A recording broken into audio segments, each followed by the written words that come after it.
a shocking article, a shocking news article. I don't know if it's accuracy firsthand or not, but there it is.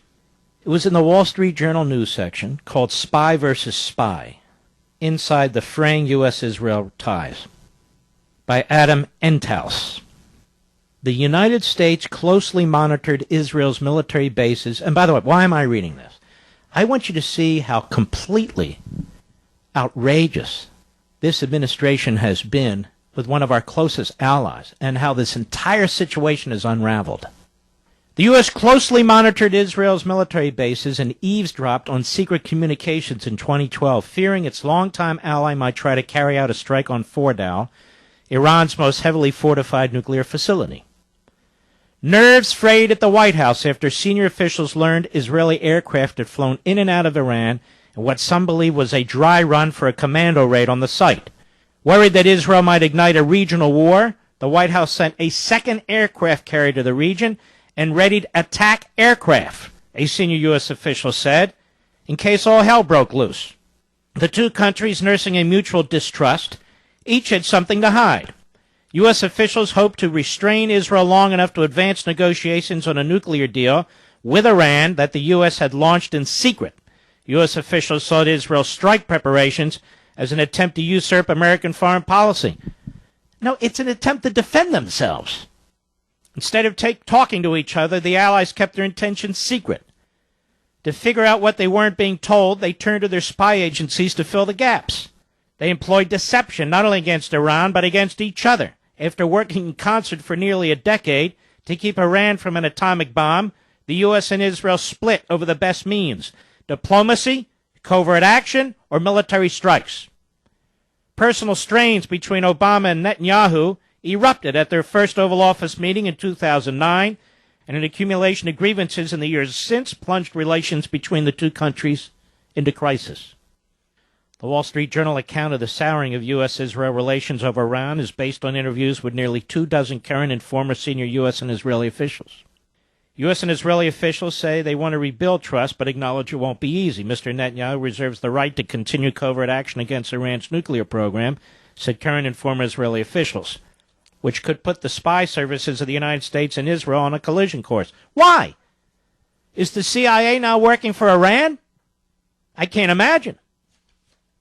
Messrs. Obama and Netanyahu shared common ground on Iran when they first met in 2007. Netanyahu, then the leader of Israel's opposition party, Likud, discussed with Obama, a Democratic senator, how to discourage international investment in Iran's energy sector.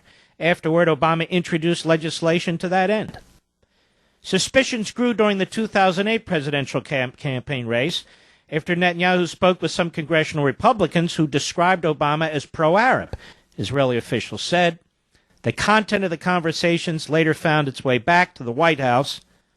Soon after taking office in January 2009, Obama took steps to allay Israel's concerns, including instructing the Pentagon to develop military options against Iran's Fordow facility. Fordow facility is a nuclear facility in violation of all deals, and it's built into a mountain. The president also embraced an existing campaign of covert action against Iran, expanding cooperation between the CIA and Mossad, the Israeli spy agency. Mossad leaders compared the covert campaign to a 10-floor building. The higher the floor, they said, the more invasive the operation. CIA and Mossad worked together on operations on the lower floors. But the Americans made clear they had no interest in moving higher. Israeli proposals to bring down Iran's financial system, for example, or even its regime. This is amazing to me that Obama protected this regime from collapsing when Israel wanted to take out their financial system. Some covert operations were run unilaterally by Mossad, such as, listen to this, this is all being leaked, such as the assassination of Iranian nuclear scientists, according to U.S. officials. So we have U.S. officials, no doubt in the White House, leaking that they believe the Israelis assassinated these Iranian scientists. The first Oval Office meeting between Obama and Netanyahu in May 2009, weeks after Netanyahu became prime minister, was difficult for both sides. After the meeting, Mr. Obama's aides called Ron Dermer, Netanyahu's advisor, now the ambassador here, and a great man, to coordinate their statements. Mr. Dermer told them it was too late. Netanyahu was already briefing reporters. I'm going to continue just another few more minutes so you understand what exactly is going on here. which is treachery by this administration. And by the way, the same treacherous minds that develop Obamacare and all the rest of the Obama agenda. For me, it was 7 pages. All the leaks about operations, about assassinations, all the leaks about national security information and technology come from the United States. That is the Obama administration. Every damn one of them in this article is about what the Israelis were doing with assassinations. Listen to this one. I mean, it's public. There's nothing I can do about it. In 2010, the risk of covert action became clear.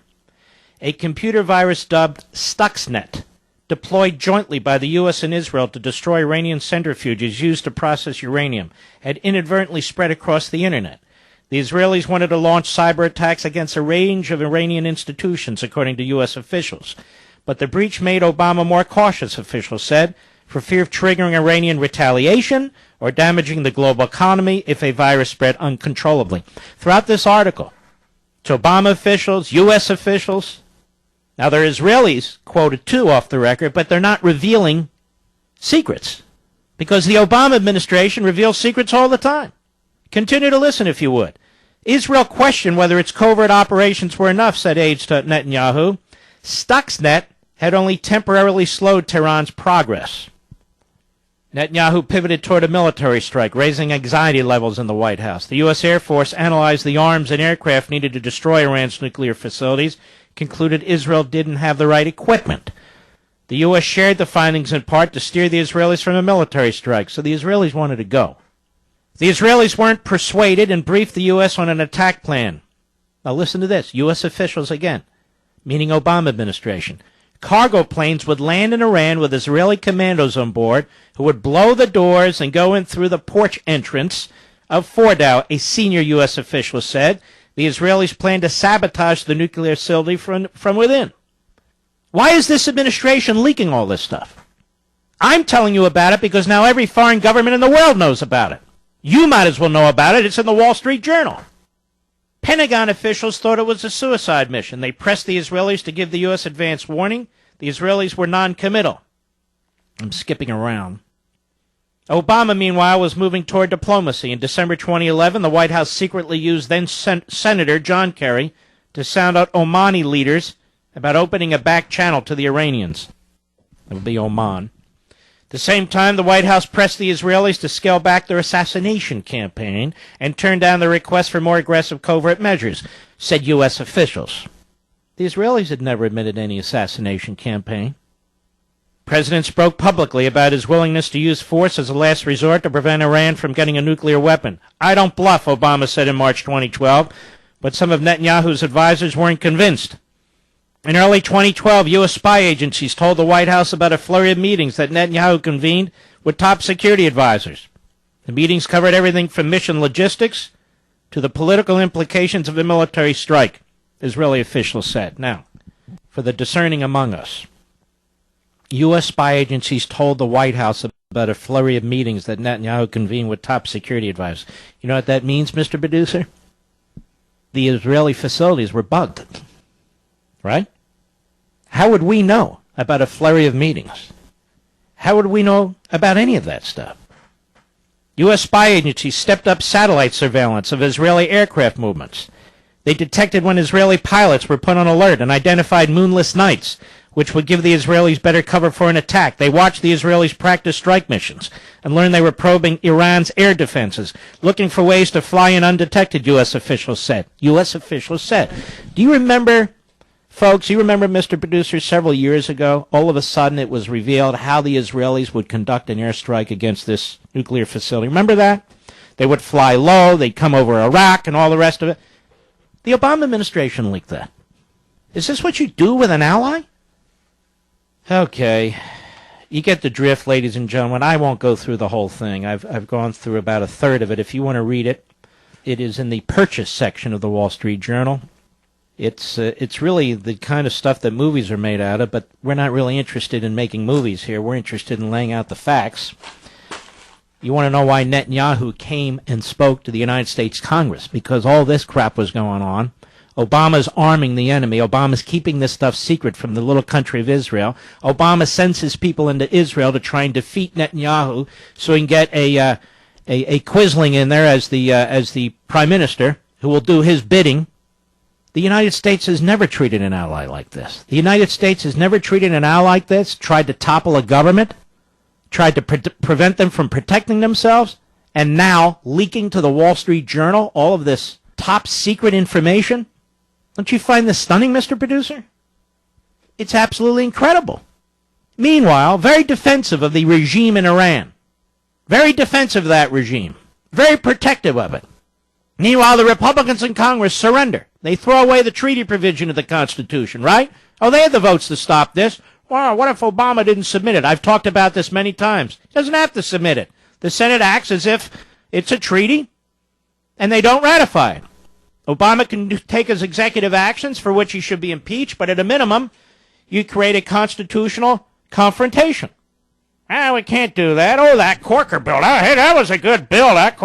Bipartisan. This is amazing. So even after they cut their deal with the Islamo-Nazi regime in Tehran, they're leaking the details of what led up to this to the Wall Street Journal.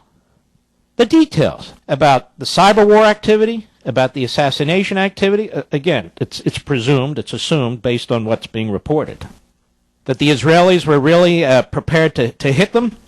That when the Israelis asked for certain weaponry, it says in the article, particularly this 30,000-pound bomb that is unique to our military, they were turned down.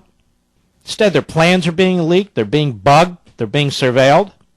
And it says later in this article that the Israelis started to surveil what we were doing in these Iranian negotiations because the Obama administration wouldn't tell them.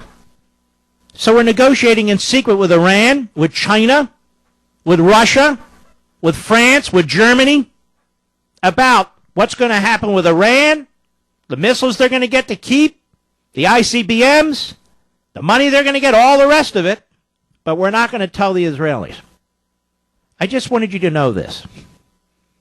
I've said over and over and again that Barack Obama is an anti-Semite, and I believe it in my heart of hearts. I truly do. He embraces the Muslim Brotherhood in Egypt, even after they were thrown out by Sisi. A great hero, if you ask me. He embraces this group CARE, involved in a criminal case, unindicted co-conspirators. Their relationship with Hamas is unequivocal. People from these groups have showed up in the Oval Office. They've shown up in the White House. They've been involved in the Obama administration. He was close to this hack Khalidi, this mouthpiece for Hamas, this professor, Bill Ayers, Wright. Obama never lost any of this. He never lost any of this. This is who he is.